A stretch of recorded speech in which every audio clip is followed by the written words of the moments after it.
네, 계속되는 관세 리스크 속에서 글로벌 증시 변동성 장세를 극심하게 겪고 있습니다. 오늘 달러당 원화 가격만 봐도 굉장히 요동치는 모습을 보실 수가 있는데요. 이러한 시장 특별하게 대응 전략 세우기 위해서 특별한 분 모셨습니다. 박석현 우리은행 WM솔루션 부부장 모셨습니다. 어서 오세요. 안녕하십니까? 네, 반갑습니다.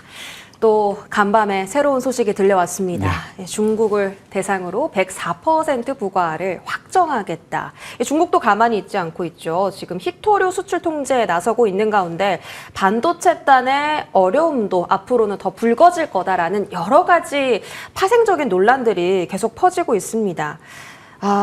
언제 이 관세 리스크가 끝나나 좀 걱정이 되는 상황인데 이 관세 충격파는 언제까지 대비를 해야 할까요? 일단 뭐 대중국 관세가 지금 몇 %인지도 정확히 알기도 좀 어려울 정도로 네. 매일 이제 바뀌고 있어가지고 상당히 좀 혼란스러운 상황인 것 같고요. 주식시장 측면에 있어서의 어떤 단기 충격은 어느 정도는 좀 흡수돼 있는 상태인가 아닌가라고 볼 수 있을 것 같습니다.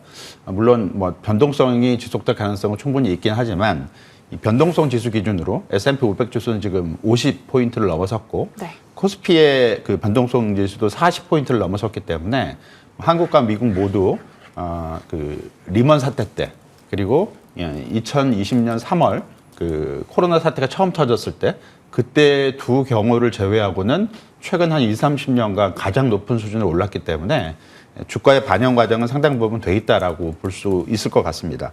다만 이제 남아 있는 게 일단 국가별 관세가 정확히 어떻게 될지 이런 부분들이 좀 남아 있고요. 그리고 트럼프 대통령이 얘기했었던 반도체와 같은 품목별 관세가 실제로 도입이 될 것인지 네. 이런 부분들을 좀 확인을 해야 되기 때문에 이 과정 속에서의 어떤 변동성 위험은 아직 남아 있다라고 볼 수 있을 것 같고요.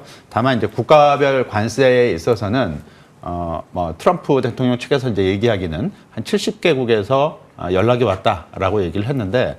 한국 같은 경우는 좀 빠른 번호표를 좀 뽑은 것 같습니다. 위쪽에 좀 앞쪽에 좀 위치를 하고 있기 때문에 상대적으로는 이런 부분들이 우리나라 시장에는 조금은 상대적으로는 조금 긍정적으로 작용할 수 있지 않을까라고 기대를 해볼 수 있을 것 같고요. 다만 이제 해결을 해야 되기 때문에 이 국가별 관세 문제, 앞에서 말씀드렸던 품목별 관세, 특히 이제 반도체죠. 이런 부분들이 좀 더 윤곽을 드러내야 되기 때문에 그 윤곽이 드러나는 과정 속에서 변동성 위험은 조금은 더 이어질 수 있지 않을까라고 볼 수 있을 것 같습니다. 끝날 듯 끝나지 않는 관세 리스크. 일단 품목별 관세 디테일한 내용이 확인되기 전까지는 이러한 풍파를 계속 시장에 겪어갈 수도 있겠다라고 답변을 주셨고요. 중국에 이제 관세를 크게 부과를 했잖아요. 네, 그러면서 또 궁금해지는 게 미국 국채의 가장 큰 또 수요처가 중국이잖아요. 그죠? 중국이 예. 만약에 미국 국채를 더 이상 사들이지 않게 된다면 혹은 수요가 줄어들게 된다면 국채 가격이 떨어지고 또 금리가 폭등하겠죠. 이러한 네. 우려는 어떻게 좀 해석을 해볼 수 있겠습니까? 어제 뭐 실제 이런 얘기가 좀 나왔습니다. 중국이 네. 이제 미국 국채를 매각하기 시작하면 어떡하냐 이제 우려도 네. 나왔고 실제로 이제 매각하게 되더라도 중국 정부는 공식적으로 이건 이제 부인할 거기 때문에 이제 겉으로 드러나는 건 아닌데 실질적으로 이제 그런 움직임이 나타나게 된다면 아무래도 중국이 미국 국채를 두 번째로 일본에 이어서 두 번째로 가장 많이 보유하고 있는 네. 규모는 한 7,600억 달러 정도를 갖고 있는데 상당히 좀 부담이 되겠죠. 다만 이제 중국이 보유하고 있는 미국 국채는 중국의 외환 보유고로 일단 보유를 하고 있고요. 이 외환 보유고라는 거는 자국 표시 자산을 사는 게 아니라 해외 통화 표시 자산을 사는 거라서 해외 자산을 사는 건데 중국 입장에서 미국 국채나 아니면 미국 관련 어떤 채권들을 매각을 했을 때 현금으로 갖고 있을 수가 없기 때문에 다른 자산을 사야 되거든요. 마땅한 대체 수단이 없습니다. 그렇다고 이 많은 거를 금으로 살 수도 없는 거기 때문에 뭐 이론적으로는 그리고 심리적으로는 중국이 이제 미국과의 어떤 이 불협화음이 좀 커지게 되면 갖고 있는 국채를 매각해서 미국에 충격을 줄 수 있다라는 얘기가 뭐 위기 때마다 항상 나오는 얘기긴 하지만 현실화될 가능성은 그렇게 높지 않다라고 볼 수 있을 것 같고요. 다만 이제 중장기적으로 봤을 때 미국이 지금 추진하고 있는 정책이 무역 수지 적자를 이제 줄여가는 이런 과정이기 때문에 미국의 무역 수지 적자를 줄인다면 당연히 제로섬 원리에 의해서 그동안 미국의 대규모 흑자를 보였던 국가들의 흑자 규모는 이제 줄어드는 거거든요. 그러니까 장기적으로는 미 국채를 매수하게 되는 원천적인 어떤 수요 기반이 약간씩 약화되는 거기 때문에 이런 부분들이 장기적인 미 국채 수요에 대한 어떤 불안 요인을 약간은 자극할 수 있는 한 요인 정도로 생각해 볼 수 있겠는데요. 다만 이것도 중기적인 좀 어떤 측면은 상당히 장기적인 측면의 네. 요인이기 때문에 당장 이런 부분들을 뭐 우려할 필요는 조금 이르지 않을까라고 볼 수 있을 것 같습니다. 네, 대체 수요는 아직까지는 없을 것이다라고 판단을 해주셨습니다. 금리 상승이 급격하게 나타나진 않겠다라고 저희가 해석을 해보고요. 다음은 이제 CPI 발표도 앞두고 있고 미국의 FOMC 의사록도 이제 공개가 되잖아요. 네. 한참 이제 트럼프 행정부하고 파월 연준 의장하고 네. 좀 다툼이 있습니다. 그런데 일단 관세라는 리스크가 크기 때문에 2월 금리 인하 가능성이 30%로 굉장히 높아졌고 맞습니다. 올해 안쪽으로 3회 정도의 금리 인하가 나타날 수 있다. 해외 IB들은 분석을 예. 하고 있죠. 예. 부부장님 생각은 어떠십니까? 일단 그 CME 패드워치 쪽에서 이제 선물 가격에서 반영이 되고 있는 숫자들은 지금 상반기에 그 FOMC가 이제 2번 열렸죠. 1월 달, 네. 3월 달 열렸는데 5월 달이랑 6월 달 이제 상반기에 2번이 남아 있는데요.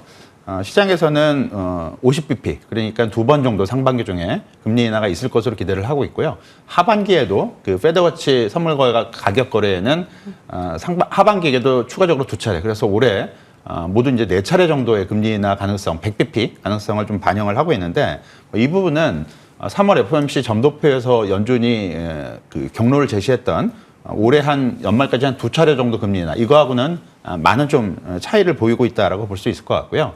물론 경기 침체에 대한 우려가 상당히 높아졌기 때문에 이 부분을 고려해서 연준이 금리 인하를 좀 공격적으로 조금 빨리 할 수 있는 여건은 좀 성숙이 되고 있다라고 볼 수 있을 것 같지만 연준 입장에서는 경기, 고용에 대한 어떤 그 정책 목표도 중요하긴 하지만 균형을 잡혀서 물가에 대한 어떤 관리 부분도 분명히 연준의 정책 목표에 있는 거고요. 이 네. 관세라는 부분이 경기에 대한 어떤 하방 리스크를 키우는 요인도 있지만 물가에 대한 어떤 리스크를 키우는 요인도 동시에 갖고 있고 또 지금 현재 미국의 물가 레벨 자체가 그렇게 낮은 레벨이 아니기 때문에 연준 입장에서는 경기 침체에 대한 우려가 좀 높아졌다고 그래서 바로 금리 인하로 대응하기는 좀 어렵지 않을까라고 볼 수 있을 것 같고요. 이런 부분들이 아무래도 당장 연준이 금리 인하를 하게 하는 어떤 정책적인 요인으로 자극되지는 않을 것 같고 이번 주에 미국 그 3월달 FOMC 회의록이 발표가 되고요. 네. 그다음에 3월달 미국의 CPI 소비자 물가 지수가 발표가 됐는데 회의록은 3월 FOMC 회의고 이 부분은 관세 영향력이 상당히 적게 반영이 돼 있을 거기 때문에 그렇게 큰 영향을 미치지는 않을 것 같고요. CPI, 그러니까 소비자 물가 지수 같은 경우도 이전 달 대비, 그러니까 2월 대비 3월 달 미국 수치가 뭐 전체 물가, 헤드라인 물가도 그렇고 코어 물가도 그렇고 조금 떨어지는 걸로 예상이 되고 있는데 예상치를 좀 만족시켜 준다 하더라도 이 역시 3월 달 물가 레벨이고요. 지금 시장이 인플레이션이나 어떤 물가에 대한 우려감들은 이 관세 정책 이후에 그러니까 2분기 또는 하반기 물가 레벨에서 우려를 하는 거기 때문에 3월 달 물가 자체가 좀 안정이 된다고 해서 전반적인 물가 전망치를 안정시키는 요인으로 작동하기는 좀 어렵지 않을까라고 볼 수 있을 것 같습니다. 네. 일단 이번 달 CPI가 상당히 중요해 보입니다. 자, 다음은 이 환율에 대한 문제인데요. 오늘 장중 1,487원 60전까지 상승하며 2008년 금융위기 이후에 최고치를 터치했고요. 자, 이러한 이유 때문에 외국인 매도세가 계속 더 거칠어지는 건지 외국인은 지금 코스피에서 거의 9거래일 연속 매도세거든요. 환율에 대한 향방 그리고 외국인 수급은 언제쯤 회복이 될지 이 부분 좀 답변 부탁드립니다. 일단 원달러 환율이 많이 지금 올랐습니다. 네. 지금 그 오히려 이제 지난해보다 더 오르는 상황이 좀 만들어지고 있고요. 반면에 이제 달러화 지수, 그러니까 그 선진 6개국 통화 가치를 이제 가중평균해서 이제 산정하는 달러화 지수는 올해 한 5% 정도 지금 하락을 했어요. 그러니까 달러 약세죠. 네. 그리고 이제 선진국 통화들, 그러니까 뭐 일본 엔화나 영국 파운드와 그다음에 유로 같은 경우는 달러 대비 모두 강세를 기록을 하고 있는 상황입니다. 그런 반면에 원화 가치는 달러 대비 오히려 지금 약세, 그러니까 원달러 환율이 지금 올라가는 흐름을 보이고 있기 때문에 글로벌 외환 시장에서의 달러와 움직임과는 좀 동떨어지는 움직임을 보이고 있는데 뭐 우리나라 원화만 그런 건 아니고요. 특히 이제 아시아 신흥국 통화 가치들은 우리 원화하고 비슷한 상황에 처해 있고 특히 중국 위안화 같은 경우는 우리나라하고 거의 유사한 흐름을 올해 좀 보여주고 있습니다. 따라서 원달러 환율이 그 글로벌 시장에서의 글로벌 외환 시장에서의 달러와 약세를 반영하지 못하고 원화 가치가 달러 대비 약세를 보여주고 있는 이유는 첫 번째는 이제 관세 충격 그리고 이제 두 번째는 여기에 따른 위험자산 회피 심리 그리고 세 번째는 앞에서 말씀드렸던 위안화 환율의 약세 흐름 이런 부분들이 좀 영향을 미치고 있다라고 봐야 될 것 같고요. 따라서 가장 큰 지금 해결 요인, 그러니까 원달러 환율이 안정이 되고 원화가 좀 강세를 회복할 수 있기 위해서는 이 관세 문제가 좀 빨리 해결되는 게 좀 가시적으로 좀 나타날 수 있어야 되지 않을까라고 볼 수 있을 것 같고요. 자연스럽게 외국인 동향 역시 여기하고 연동이 돼서 움직일 가능성이 높고, 네. 뭐 전반적으로는 뭐 1순위, 지금 해결 1순위 자체는 관세에 관련된 불협화음 이런 부분들이 얼마나 빨리 좀 윤곽을 좀 더 드러낼 수 있을지 이 부분에 좀 초점을 맞춰야 될 것 같습니다. 네, 계속해서 관세 이슈는 팔로우업해 볼 필요가 있겠습니다. 자, 이제 다음 주면 10조 추경안에 대한 디테일을 공개한다고 하는데 이것이 우리 증시 회복에 조금 숨통을 불어넣어줄 수 있을까요? 일단 뭐 추경은 분명히 긍정적인 요인이고요. 네. 그리고 우리나라가 지금 정책적인 측면에서 한국은행도 속도의 문제 좀 있긴 하지만 금리 인하 사이클을 진행을 하고 있고 여기에 정부 재정 정책을 의미하게 되는 추경이 이제 같이 이제 동조화가 되게 된다면 정책적인 요인 두 가지 축이 다 이제 경기 부양 그다음에 주식시장 어떤 강세 상승 흐름 이걸 이제 뒷받침해주는 요인이라고 볼 수 있을 것 같고요. 따라서 분명히 이제 플러스 요인으로 작동할 걸로 예상을 할 수는 있는데 다만 이제 규모 자체가 10조 원 정도로 예상이 되고 있고 이 규모는 이렇게 큰 규모라고 볼 수는 없기 때문에 이런 부분들이 현재 우리나라 경기에 대한 어떤 우려감들을 빠르게 해소시키거나 또는 주식시장의 상승 동력을 이끄는 요인으로 작동하기에는 조금 부족한 요인이 되지 않을까라고 볼 수 있을 것 같고요. 네. 이 규모에 대한 어떤 이런 부분들은 조금 더 향후에 좀 넓혀가는, 그러니까 확대해가는 어떤 그런 흐름이 좀 나올 수 있어야 좀 도움이 될 수 있다라고 볼 수 있을 것 같고 투자 심리 측면에서는 좀 플러스 요인이 될 수 있지 않을까라고 기대를 해볼 수 있을 것 같습니다. 네, 이제 포트 구성에 어려움을 겪는 투자자분들이 많이 계신데요. 조기 대선 앞두고 있는 상황인데다가 관세 리스크도 같이 지금 겪고 있는 그런 힘든 증시 상황입니다. 무작정 현금 확보를 하는 게 좋을까? 아니면 조금이라도 증시에 낙폭 과대주라든지 실적주라든지 좀 접근하는 게 어떨까 싶은데 부부장님 같으면 어떻게 포트를 좀 구성하시겠습니까? 미국 시장 같은 경우는 네.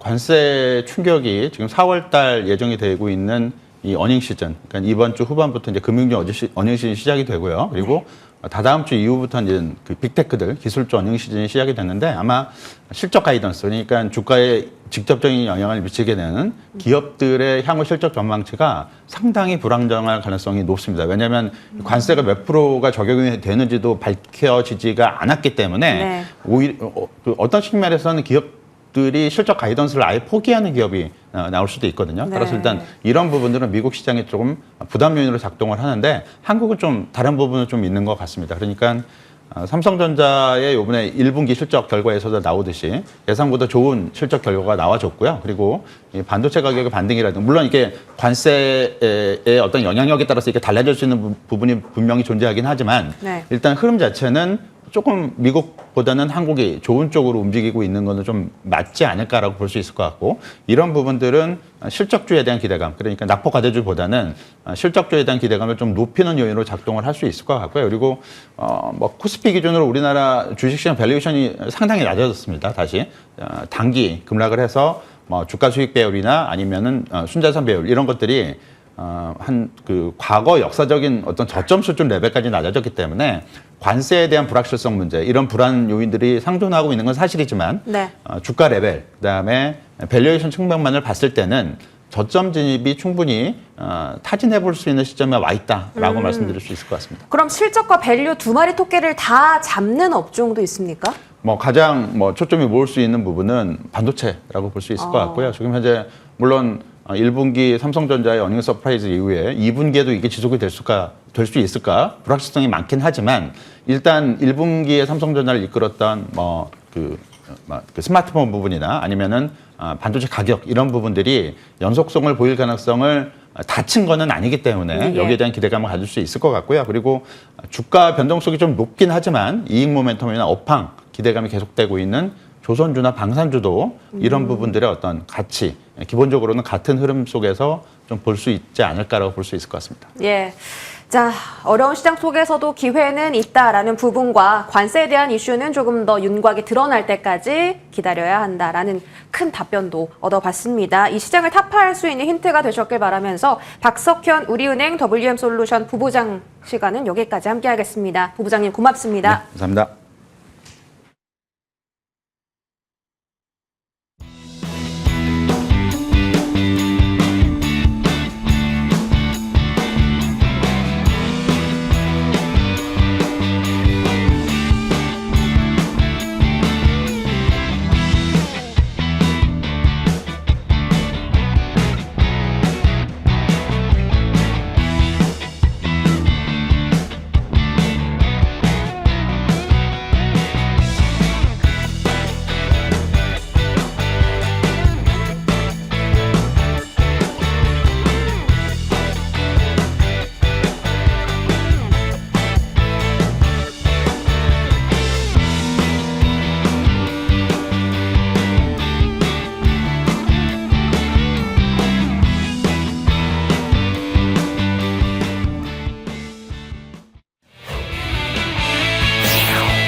네, 오후의 쟁점 이어가겠습니다. 시장 분위기 자체가 썩입니다. 일단 마이너스권 양대 시장 보이고 있는 상황 속에서 환율이 꽤 위협적이네요. 이 속에서 우리는 어떤 섹터별 코멘트 받아볼 수 있을까요? 전략 더 꼼꼼하게 세워보겠습니다. 두 분 모시겠습니다. JW 인베스트 곽유정 대표, 한화투자증권 강남 WM센터 정원정 부장 나와주셨습니다. 두 분 어서 오십시오. 안녕하세요. 예. 참 시장 물러서고 싶은 생각이 들 때야말로 더 공부를 해야 한다라는 거 아는데 일단 여러분 심리에 지면 안 될 것 같습니다. 저희 오늘 다양한 섹터 준비를 했고요. 여러분의 의견 또한 유튜브 실시간 채팅창에 남겨주십시오. 하나하나 꼼꼼히 함께 소통하면서 이 쟁점 이어가겠습니다. 그러면 사전에 긍정과 부정을 받아봤는데요. 같이 열어봅니다. 조선부터 시작해서 AI 소프트웨어까지 쭉 보이는데요. 부정도 많이 보이는데 그 가운데 유일하게 두 분 모두 긍정의 사인을 주신 쪽이 조선이어서요. 조선부터 얘기하겠습니다. 한덕수 권한대행 28분간 트럼프 대통령과의 통화가 있었습니다. 조선 LNG 무역 균형에 있어서 협력하겠다라고 밝히게 되면서 조선주는 오늘 같은 시장에서도 플러스권을 나타내고요. 조선 기자재단, 특히나 LNG 연결고리 있는 쪽에서 조금 더 강하기는 한데요. 조선주 긍정 의견 주셨기 때문에 조금 더 자세히 들어보겠습니다. 정원정 부장님. 사실 그래서 뭘 어떻게 협력할 건데 라는 것은 더 확인이 필요한 부분일 것 같기는 한데요.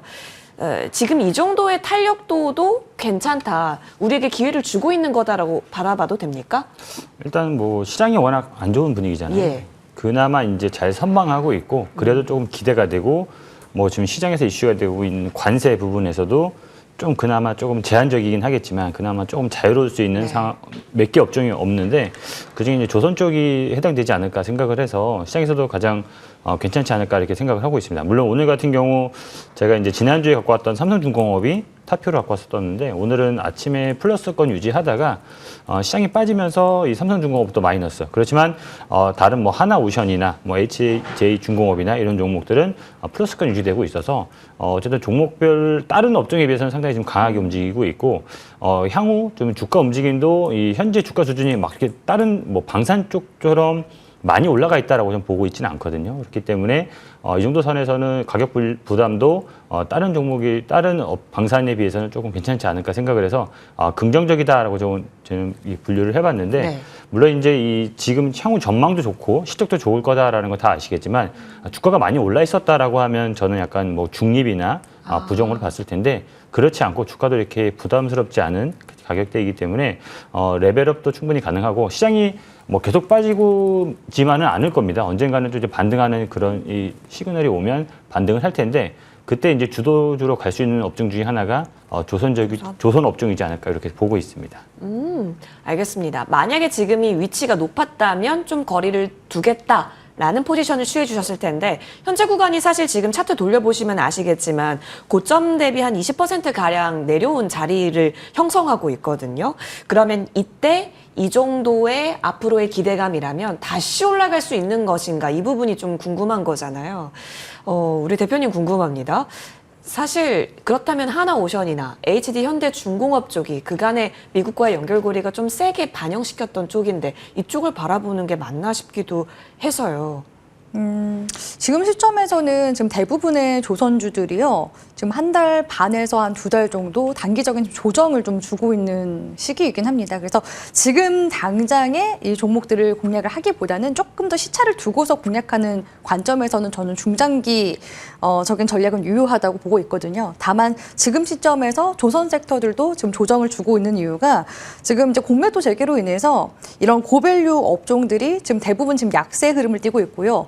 여전히 지금 대차 잔고를 확인해 보니까 거진 사실 수많은 지금 업종들이 대차 잔고가 지금 동시에 또 증가하고 있는 모습들도 관측이 되고 있습니다. 현 시기에 지금 외국인 매도세로 인해서 조선주들도 대체적으로 좀 주춤한 움직임 보여주고 있지만 그럼에도 불구하고 대외 리스크 속에서 여전히 이제 조선 쪽은 미국 쪽의 그 협력 파트너로 계속 부각이 될 수 있는 섹터이기 때문에 전략적 수혜 업종이다라는 관점에서 현 시점에서는 우리 시청자분들이 신규 매수는 조금 더 시차를 보면서 대응을 하시고, 만약에 지금 종목 물려있다 하시는 분들은 분할 매수 관점으로 계속해서 흐름 유효하게 바라보고 있기 때문에 관련 전략들 잘 참고해 나가셨으면 좋겠습니다. 알겠습니다. 지금부터 차근차근히 흐름 바라보면 좋겠습니다. 자, 그러면 우리 정은정 부장님께서 이전에 삼성중공업을 언급해 주신 바가 있어서 추가 전략 받아보고 싶은데 지금 구간에 있어서는 계속 그러면 이 종목도 예쁨 받아갈 수 있는 걸까요? 저는 뭐 아직 그 매수가 좀 유효하다라고 보고 매수도? 있고, 네. 물론 이제 수급에서 딱 보시면 외국인들은 계속해서 열심히 팔고 있습니다. 팔아요, 예. 네. 다행인 점은 이 기관 쪽, 특히 이제 그쵸. 투신, 네. 오늘은 뭐 연기금에서 파는 것처럼 보이긴 하지만 어쨌든 투신 쪽과 연기금 쪽에서 지금 매수가 들어오면서 기관 쪽 수급은 그래도 좀 양호하다라고 보고 있거든요. 주가도 이제 뭐 곽 대표님이 얘기하신 것처럼 3월 중순 고점에서 조정이 어느 정도 받았기 때문에 저는 이 정도 수준에서는 저점에서 살 수는 있으면 좋겠지만 그럴 수 없다라고 하면 이 정도 가격대에서는 조금씩 사 모으시는 것도 괜찮을 것 같습니다. 알겠습니다. 현재 구간에서 매수도 유력해 보인다라는 의견 주셨으니까요. 전반적으로 두 분 의견 종합해 보니까요. 지금 바로 큰 비중보다는 조금씩 계속해서 분할 매수 관점 이어가자로 정리해 보겠습니다. 자, 그럼 이어서 다음 쟁점으로 넘어갑니다. 같은 결일 수 있겠습니다. LNG인데요. 정원정 부장님께서는 중립인데 곽유정 대표님께서는 긍정을 주셔서요. 긍정 의견 받아보겠습니다. 대표님, 진짜 궁금한 건요. 오늘 왜 가는지는 너무 명확해요. 근데 앞전에 매물이 있는데 오늘 통화발 뉴스와 함께 이렇게 올라간다면 어디까지 우리는 기대해 볼 수 있는 것인가? 오늘로서가 좀 기회를 크게 그냥 다 준 거라고 봐야 되는 건지, 연속해서 흐름을 이어갈 수 있다면 어디까지 포인트를 잡고 봐야 되는 건가 싶네요.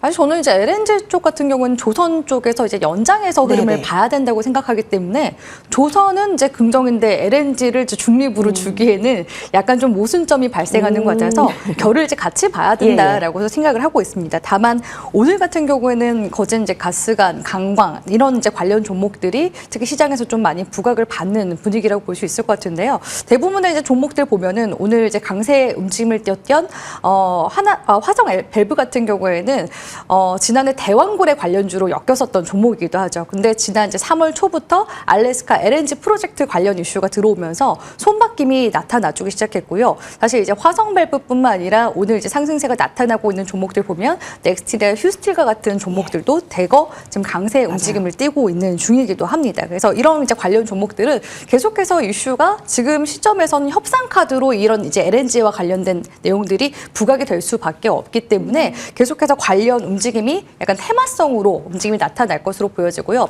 사실상 우리가 정치적으로 보자면 이 LNG 프로젝트 자체가 사업비가 64조 정도 규모이기 때문에 이런 초기 이제 부담금을 일본이나 우리나라 쪽에서 가져가게 될 가능성이 높습니다. 그럼에도 불구하고 지금 이제 한덕수 총리가 전화를 통해서 지금 에너지나 조선 쪽에 대해서 협력을 지금 시사한 부분에 대해서 미국 쪽에서도 굉장히 좀 긍정적으로 받아들이고 있는 상황이고 이에 앞서서 지금 지금 유럽 쪽에서도 공산품 무관세 관련해서 협상안을 제시를 하기도 했었거든요. 예. 하지만 미국 쪽에서 불충분하다고 평가를 하면서 계속해서 유럽 쪽에서 미국산 LNG 수입을 해주기를 계속해서 어떻게 보면은 강조를 했습니다. 그렇기 때문에 EU 쪽에서는 어쩔 수 없이 마지막 협상 카드로 자국의 이제 에너지 소비를 결국에는 미국산 이제 LNG로 하겠다라고서 지금 결이 그렇게 가고 있는 중이거든요. 그러니까 지금 전반적으로 세계 글로벌 국가들이 유럽뿐만 아니라 지금 인리 쪽에서도 미국산 LNG를 수입하겠다라는 이야기가 나온 만큼 우리나라에서도 지금 최근에 이 고위급 경제 협의체가 지금 구성이 됨으로써 LNG 중심의 공급망도 지금 이야기가 논의가 나오고 있는 중이기 때문에 이런 부분들이 조금 더 구체화된다면 관련 종목들의 변동성이 추가적으로 나오게 될 가능성이 높지 않을까라고 보고 있습니다. 알겠습니다. 추가적으로 움직임. 그렇다면 우리 정 부장님 의견을 안 들어볼 수가 없을 것 같아요. 사실 조선은 여유 있는 호흡이라면 LNG는 좀 빠른 호흡이기 때문일까? 이렇게 생각했기 때문에 중립이신 걸까? 아까 말씀드린 것처럼 조선 쪽과 좀 저는 결이 같아서 많이 올라있지 않아서 조선 쪽은 좀 긍정이라고 말씀드렸고 LNG 관련된 종목들은 최근에 조금 변동성이 많이 커졌기 때문에 사실 이제 시장이 아주 뜨거운 시장이고 괜찮은 시장이라고 하면 이렇게 올라가는 말에 타시는 것도 괜찮지만 지금처럼 이제 뭐 하루하루 이제 뭐 변동성이 상당히 커지잖아요. 시장 자체도 커지고 어떻게 보면 이 아래쪽에 대한 것도 어디까지 열려 있는지 좀 불확실한 시장에서는 약간 변동성 큰 종목은 조금 이 리스크 관리 차원에서 좀 피하시는 것이 괜찮지 않을까 생각을 해서 중립으로 놔뒀습니다. 네. 알겠습니다. 현재 이제 레벨에 따라서 다른 의견이었다라는 점까지 저희 추가 코멘트 받아봤습니다. 이어서 다음 쟁점으로 넘어갑니다. 사실상 관세 얘기가 시끄러울 때 오히려 안전지대가 엔터였거든요. 긍정, 부정이 나눠져 있습니다. 근데 우리 곽 대표님 부정 의견을 주셨는데 사실 우리 지지난주까지만 하더라도 엔터에 대한 얘기 나눴을 때 충분히 공략 가능하고 특히 그중에 탑픽은 YG까지 언급을 주셨단 말이죠. 근데 오늘 부정으로 주셔가지고 일단 잘못 주신 게 아니죠. 네, 일단은 지금 시점에서는 종목들이 지난주까지는 분위기가 그래도 나쁘지 않았습니다. 왜냐하면 관세 이제 무풍지대로 사실 이런 엔터 쪽과 같은 이제 IP들은 거의 뭐 관세에 있어서는 거의 타격은 덜 받거든요. 그렇기 때문에 그런 부분들이 이미 좀 선반영이 된 측면들도 있고 특히 이제 올해 하반기에는 대형 IP가 또 돌아오지 않습니까? 블랙핑크나 BTS 이런 완전체 컴백에 대한 기대감이 이미 좀 지난 9월 달부터 관련해서 주가가 움직임이 좀 나타나준 그런 상황이기 때문에 조정을 이제 어느 시점에서 주느냐가 사실 좀 관건이었던 것 같습니다. 그에 따른 신호탄이 JYP 엔터 쪽에서 최근에 이제 실적이 1분기 실적이 좀 부진했다라는 그런 이슈가 나오면서 주가상의 조정이 좀 강력하게 나타나죠. 고요. 오늘은 이제 하이브 쪽에서도 1분기 실적 부진에 따른 그런 이제 리포트가 나오게 되면서 역시나 주가가 조정이 나오고 있는 모습들이 관측이 되고 있습니다. 하지만 이러한 실적적인 이런 모멘텀은 단기적인 지금 한시적인 그런 이슈에 불과하다라고 볼 수 있을 것 같아서 지금 시점에서 지금 뭐 JYP 엔터도 제가 한번 봤고요. 하이브도 보니까 대차 잔고가 역시나 늘어나고 있었습니다. 그래서 외국인들도 결국엔 지금은 위험 회피 선호 심리가 지금 좀 더 작용이 되고 있는 상황이거든요.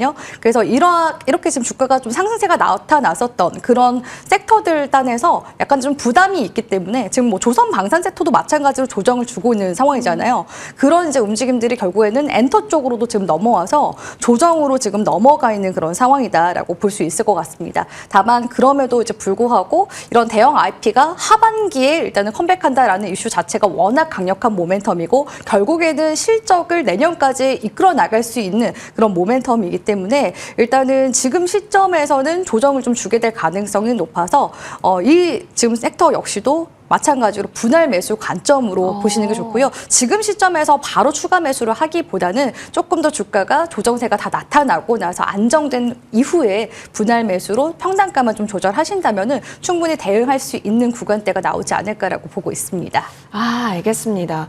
사실상 엔터주 같은 경우는 지금 좀 고민되는 부분이잖아요. 그러니까 완전히 부정, 완전히 물러서라라는 부분보다는 어느 정도 자리가 잡혔을 때 그때 비중 확대까지 열어볼 수도 있겠고 신규 진입까지 열어볼 수 있겠다로 정리합니다. 자, 이쪽이 궁금해서 이쪽으로 한번 넘어가 봐야겠습니다. 저희 다음 쟁점이고요. AI 소프트웨어 한번 볼게요. 정원영 부장님께서 긍정을 주셨는데 사실 부장님 저는 AI 소프트웨어가 요즘 그냥 조기 대선 국면을 맞아서 가는 건가 싶거든요. 근데 다른 포인트가 있으세요? 아니면 제가 지금 생각하고 있는 이 포인트가 맞아요?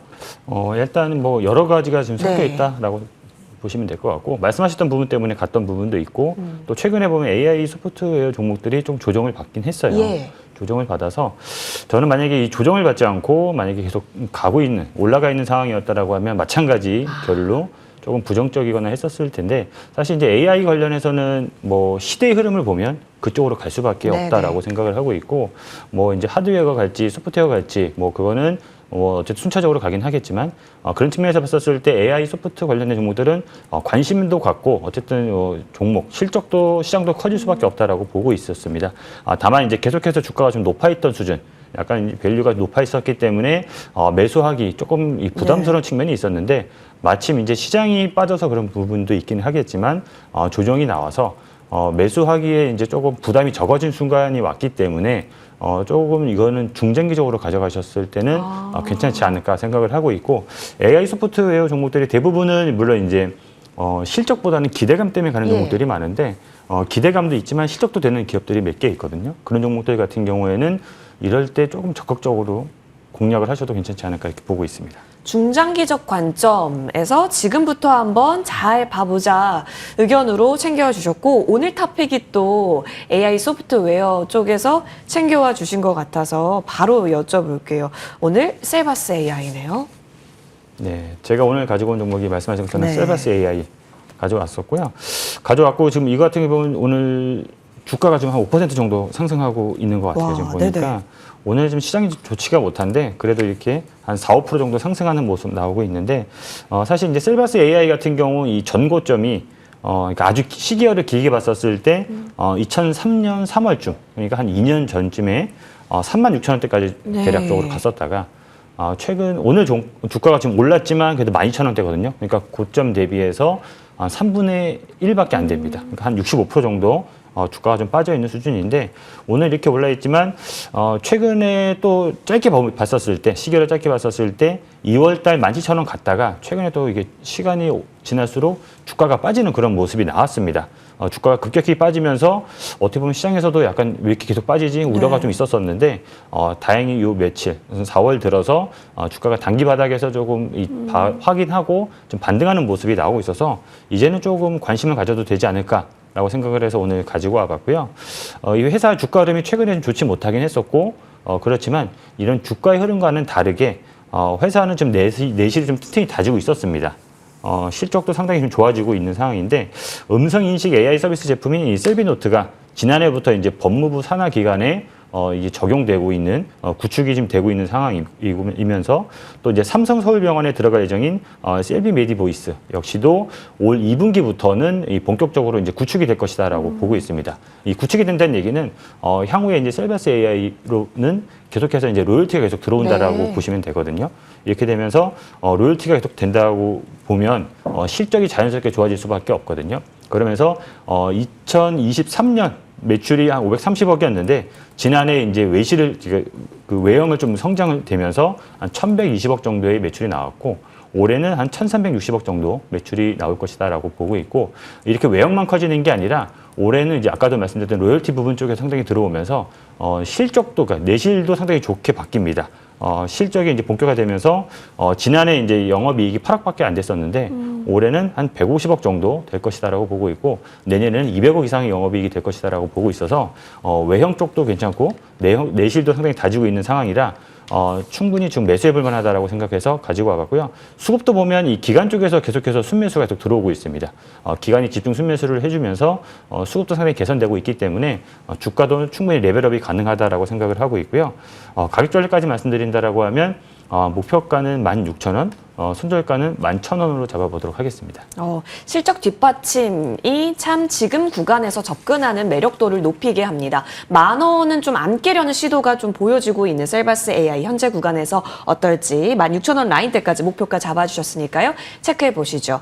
자, 이어서 곽유정 대표님의 탑픽을 들어볼 텐데요. 사실 미중 관계가 엄청 격화하고 있잖아요. 관세율 100%가 넘어간다는 것은 사실상 이제 싸우겠다는 건가 싶은데요. 그 가운데 곽유정 대표님께서 히토류에 긍정을 주셨고, 오늘 이쪽에서의 탑픽을 챙겨와 주셨습니다. 대표님, 단기 공략인가요? 단기적으로 트레이딩 관점으로 좀 유효하게 볼 만한 그런 종목 가지고 왔는데요. 네네. 티플렉스는 이제 유니온 머티리얼즈와 같이 사실 히토류 쪽의 3대장으로 꼽히는 그런 또 테마 섹터에서의 중소형주라고 볼 수 있을 것 같은데요. 이 기업에서는 보통 이제 희소 금속을 다루는 기업이라고 볼 수가 있습니다. 그래서 전반적으로 이런 히토류 관련주들 이제 테마 들어왔을 때마다 움직임이 나타나고 있으니까 관련해서 우리 시청자분들이 짧게 공략을 가보시면 좋을 것 같아서 이 종목 가지고 와봤고요. 티플렉스 가격 전략 말씀드리자면 현 시점에서 지금 3,185원대인데 3,000원 구간대만 지켜주면 일단 단기적으로 짧게 공략해볼 수 있거든요. 플러스 마이너스 한 5% 내외로 손절가 짧게 잡아가시고요. 상방으로는 지난 2월 달 최고점 구간대 기준으로 해서 3,600원 구간대로 단기 공략 한번 해보시길 바라겠습니다. 알겠습니다. 단기적 관점에서 챙겨와 주셨으니까요. 티플렉스 한번 보시면 좋을 것 같고 추가 전략 받고 싶습니다. 원택이고요. 이 정도면 잘 버티고 있네. 그렇다면 역시나 조금 더 끌고 가도 괜찮을까 싶게 합니다. 네, 원택 지난주와 이제 전략은 마찬가지고요. 사실 이런 미용기기 쪽에서 파마 리서치가 지금 강하게 아직도 흐름을 잘 받쳐주고 있기 때문에 이런 낙수 효과를 받은 종목군들도 여전히 지금 흐름이 괜찮은 상황입니다. 원택은 올해도 지금 3년 연속 매출액이 1,000억 원대 정도 기록할 것으로 또 기대가 되는 만큼 또 그 매출처 같은 경우에도 국가가 지금 다양하거든요. 그렇기 때문에 미국에 대한 의존도도 어떻게 보면 상대적으로 방어가 될 수 있기 때문에 8,000원 구간까지 좀 더 상향해서 보셔도 괜찮을 만한 종목이라고 보고 있습니다. 8,000원 라인대까지 한번 노려보시죠. 두 분과 함께 오해 쟁점 여러 가지 섹터 이야기 나눠봤습니다. 현재 시장 분위기는 마이너스권 하방이 좀 더 나오고 있는 상황입니다. 코스피 2,300선 지지력 테스트에 들어가고 있는 구간이고요. 시총 상단주가 많이 빠지기 때문에 힘이 붙여 보이네요. 계속해서 종가 끝까지 전략 잘 봐야겠습니다. 저희는 여기서 물러납니다. 시청해주신 여러분 고맙습니다.